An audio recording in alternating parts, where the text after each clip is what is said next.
Shalom, Bapak Ibu, Jemaat Tuhan, GBT, Kristus, Alpha Omega, Ngesrep. Saya, Andrianus, sangat senang sekali dapat berjumpa kembali dengan Bapak Ibu sekalian. Dan saya diberi kesempatan, kehormatan oleh Gembala Sidang untuk menyampaikan firman Tuhan kepada Bapak dan Ibu sekalian.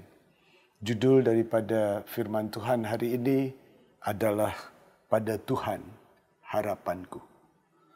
Tujuan daripada firman Tuhan, ambillah keputusan untuk bahagia dengan berharap kepada Tuhan.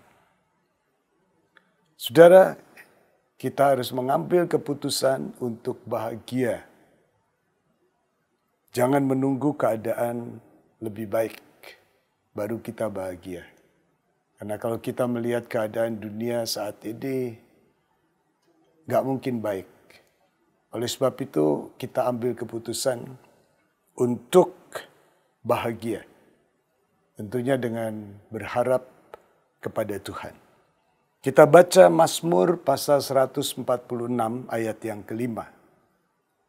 Mari kita buka Alkitab kita, Mazmur 146 ayat 5. Berbahagialah orang yang mempunyai Allah Yakub sebagai penolong, yang harapannya pada Tuhan Allahnya.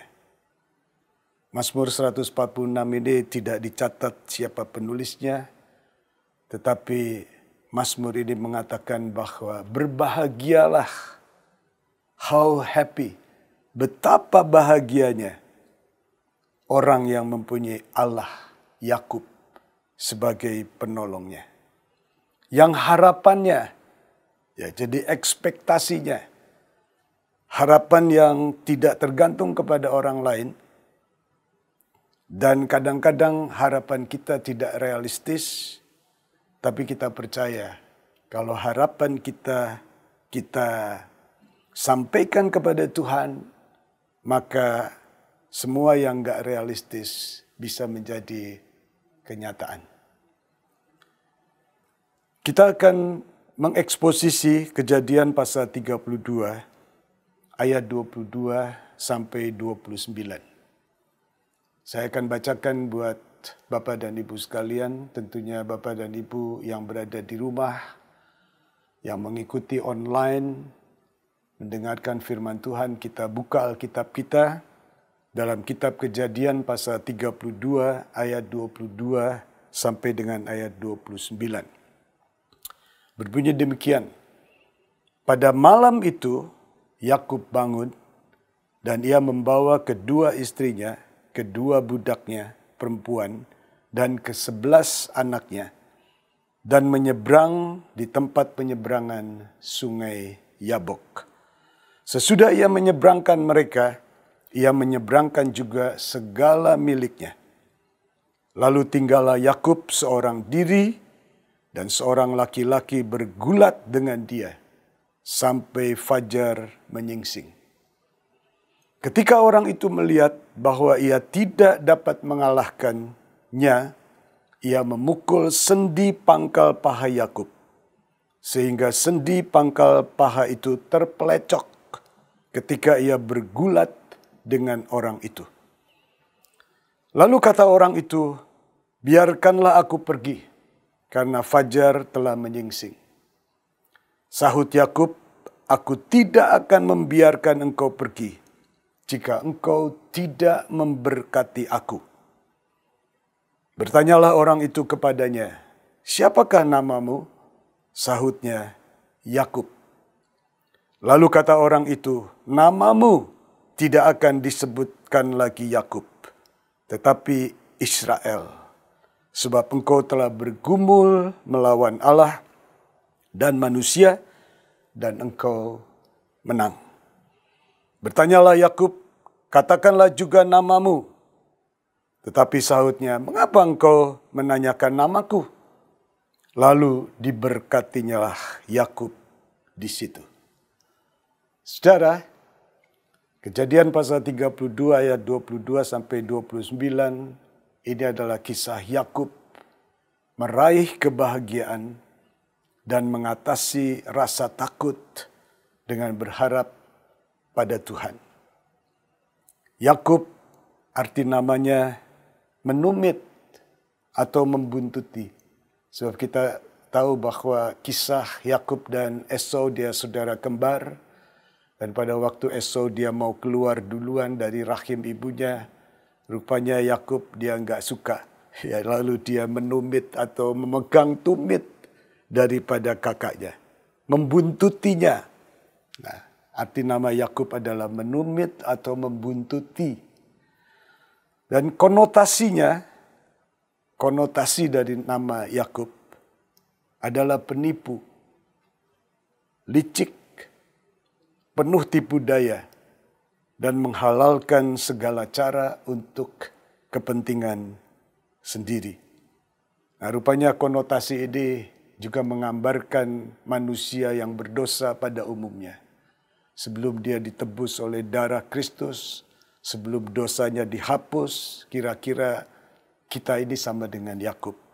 Kadang-kadang jadi penipu, kadang-kadang licik, penuh tipu daya, kadang-kadang juga egois, menghalalkan segala cara untuk kepentingan sendiri. Nah, saudara, tepat juga nama itu. Ya, karena kehidupan Yakub tipu sana dan tipu sini. Awalnya dia tipu Esau, ya, supaya dia berikan hak kesulungannya. Kemudian dia tipu juga papanya Ishak. Kemudian dia tipu juga pamannya Laban. Jadi kita melihat memang nama Yakub konotasinya itu menghalalkan segala cara untuk kepentingannya sendiri. Tapi pada satu saat, dia akan bertemu dengan kakaknya Esau, dia begitu takut luar biasa. Dan kita melihat di sini, dia seberangkan istri dan anaknya beserta seluruh harta benda. Dan kemudian ayat 24 mengatakan, lalu tinggallah Yakub seorang diri. Dan seorang laki-laki bergulat dengan dia sampai fajar menyingsing. Saudara, kita melihat dari pelajaran ini atau dari eksposisi ini, saya akan menyampaikan kepada Bapak dan Ibu sekalian untuk meraih kebahagiaan dan mengatasi rasa takut. Maka yang pertama, kita akan bergulat dengan Allah. Seperti Yakub, dia bergulat dengan Allah. Ayat 24, dia mengatakan lalu tinggallah Yakub seorang diri dan seorang laki-laki bergulat dengan dia sampai fajar menyingsing. Saudara, ayat yang ke-22 mengatakan pada malam itu Yakub bangun dan ia membawa kedua istrinya, kedua budaknya perempuan dan ke-11 anaknya dan menyeberang di tempat penyeberangan sungai Yabok. Tidak secara kebetulan, Yakub dia menyeberang ke sungai Yabok. Yabok artinya mengosongkan. Ya, sungai Yabok artinya tempat pengosongan atau pelepasan. Saudara, menghadapi tekanan yang sangat berat dan juga ketakutan yang sangat menyesakkan hati. Kita melihat dalam kitab Kejadian pasal 32 ayat yang ke-7. Saya baca buat saudara. Lalu sangat takutlah Yakub dan merasa sesak hatinya. Maka dibaginyalah orang-orangnya yang bersama-sama dengan dia, kambing dombanya, lembu sapi, dan untanya menjadi 2 pasukan. Jadi kita melihat pada saat Yakub dia bergulat dengan Allah, dengan malaikat, yang Allah yang menyerupai malaikat. Waktu itu dia menghadapi satu tekanan yang sangat berat dan ketakutan yang sangat menyesakkan hatinya. Pada saat itulah dia perlu mengosongkan dirinya. Dia perlu menyerahkan total kepada Allah. Dan ayat 25 mengatakan, ketika orang itu melihat bahwa ia tidak dapat mengalahkannya, ia memukul sendi pangkal paha Yakub, sehingga sendi pangkal paha itu terpelecok ketika ia bergulat dengan orang itu. Saudara, kita melihat di sini bagaimana Yakub menyerahkan dirinya total kepada Allah. Dan dia perlu dipukul keakuannya. Pangkal paha menunjukkan kekuatan seorang manusia. Pangkal paha menunjukkan keakuan. Kadang-kadang kita egois. Kadang-kadang kita memang seperti Yakub. Ya, kita kadang-kadang juga menghalalkan segala cara untuk kepentingan kita. Nah, inilah yang perlu diserahkan kepada Allah. Oleh sebab itu Tuhan dia pukul keakuan kita. Kadang-kadang kita mengalami sakit, kadang-kadang kita mengalami penderitaan, kadang-kadang juga kita mengalami hal-hal yang rasanya kok nggak mungkin terjadi dalam hidup kita, tapi terjadi. Nah, ternyata kita perlu dikosongkan diri kita. Kita perlu ada penyerahan total kepada Allah. Yang kedua, bagaimana meraih kebahagiaan dan lepas dari ketakutan. Yang kedua adalah bertahan sampai akhir. Ayat 26 mengatakan, aku tidak akan melepaskan engkau, kecuali engkau memberkati aku. Biarlah statement dari Yakub juga merupakan statement kita bersama. Aku tidak akan melepaskan engkau, kecuali engkau memberkati aku. Inilah kata-kata yang membuat seorang bisa kuat di dalam Tuhan. Pada waktu itu, Yakub nyaris hilang harapan. Harapannya hampir hilang. Karena apa? Karena ketakutan dalam dirinya menghadapi Esau. Dia tahu bahwa dia bersalah. Dia tahu dia sudah nipu sana dan nipu sini. Dia sadar. Sehingga dia bertahan. Dia mengatakan, Tuhan, aku sekarang bertobat. Aku pegang engkau erat-erat. Nah, saudara, kita melihat di sini pada saat kita nyaris hilang harapan. Apalagi saat ini dalam situasi seperti ini, saya melihat ada banyak orang kehilangan pekerjaan. Ada orang juga yang sulit dalam hidupnya. Ada juga barusan pengumuman dari Bapak Presiden kita mengatakan kalau selesai bulan September ini kita masih defisit pertumbuhan kita, maka kita akan masuk kepada resesi. Nah, saudara, kita tidak mengetahui apa yang akan terjadi pada besok hari. Kadang-kadang kita nyaris, harapan kita hilang. Tapi saudara, seperti Yakub, dia bertahan sampai akhir. Dia pegang erat-erat. Arti bergumul itu artinya bertahan juga, artinya juga memegang erat-erat. Perlu bertahan sampai akhir dalam iman. Kita tahu bahwa iman sangat penting karena iman dapat mengalahkan dunia ini. Iman dapat mengalahkan ketakutan. Dan yang kedua adalah doa. Jadi kita perlu bertahan sampai akhir dalam iman dan doa untuk menerima berkat Tuhan. Ayat 27 mengatakan, siapa namamu? Sahutnya, Yakub. Pada awal pembicaraan kita tahu bahwa Yakub, nama Yakub itu nama yang konotasinya nggak bagus. Tapi kita melihat di sini, pada saat Yakub ditanya, siapa namamu? Lalu dengan pengakuan tulus atas identitas diri yang lama, puji Tuhan, Yakub mendapat kemurahan Allah. Jadi saudara, kita melihat dari eksposisi kita betapa pentingnya pengakuan. Saya bertanya kepada saudara, adakah dosa yang belum saudara akui di hadapan Tuhan? Adakah dosa, adakah kesalahan yang kau belum akui? Mungkin suami bersalah kepada istri. Pernahkah kita akui kesalahan kita? Pernahkah kita minta ampun? Atau istri sebaliknya kepada suami? Atau papa kepada anak? Atau anak kepada papa? Saudara, kita bisa melihat di sini pentingnya doa, pentingnya iman. Dan tidak kalah pentingnya pengakuan yang tulus bahwa kita memang adalah seorang yang berdosa.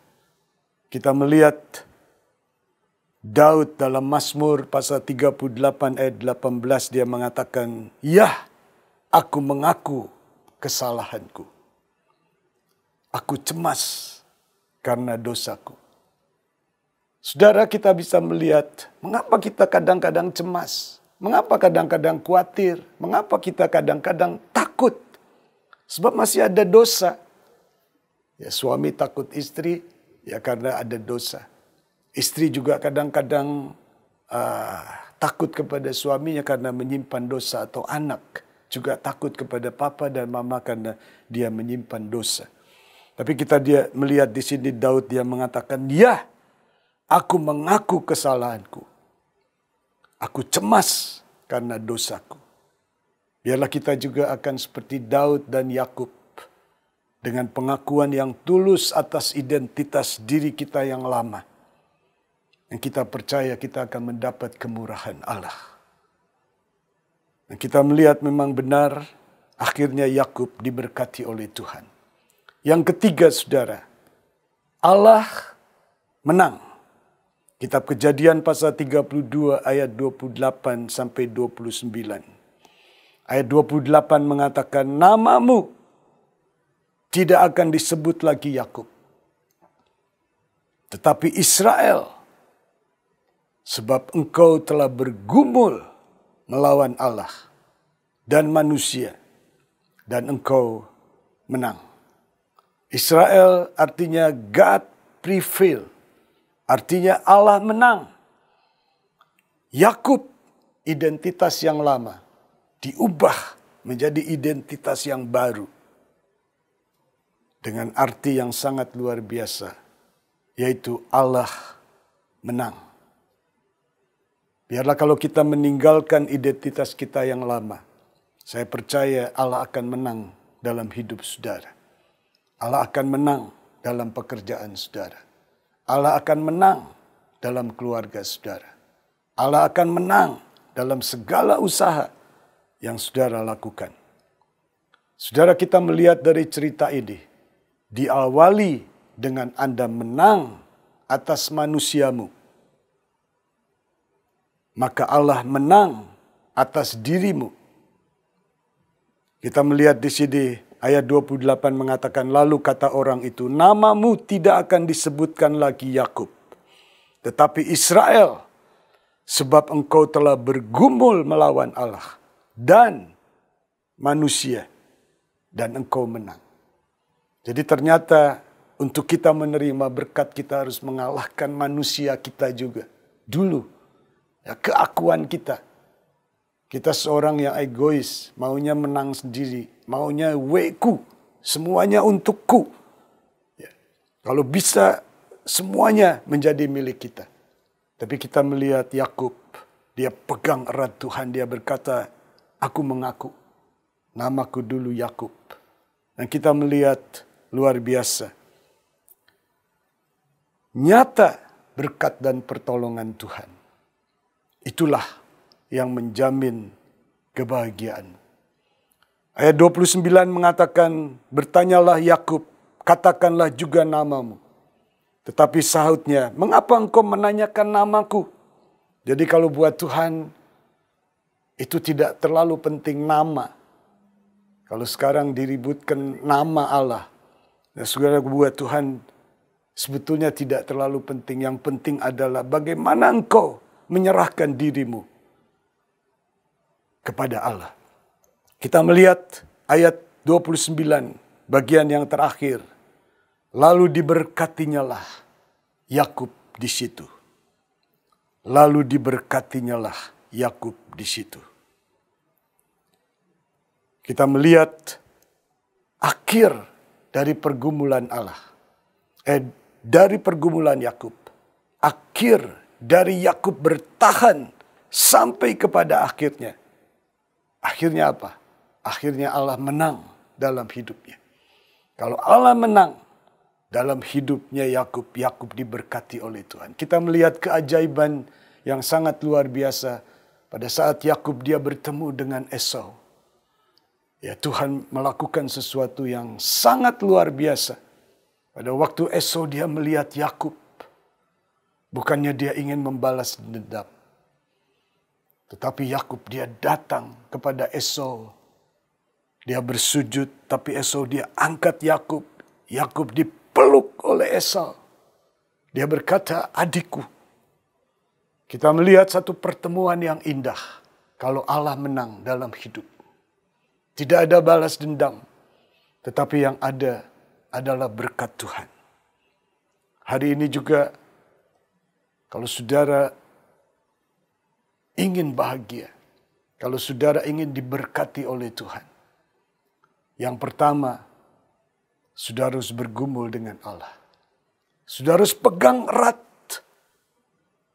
firman dan Roh Kudus. Engkau harus pegang erat kasih Tuhan.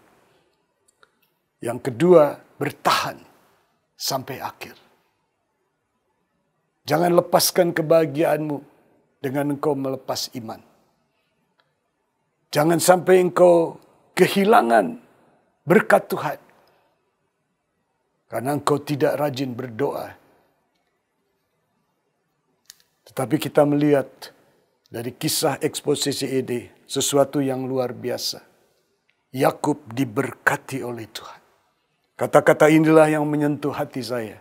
Biarlah kiranya juga menyentuh hati Bapak dan Ibu saudara sekalian yang mendengarkan firman Tuhan. Lalu diberkatinyalah Yakub di situ.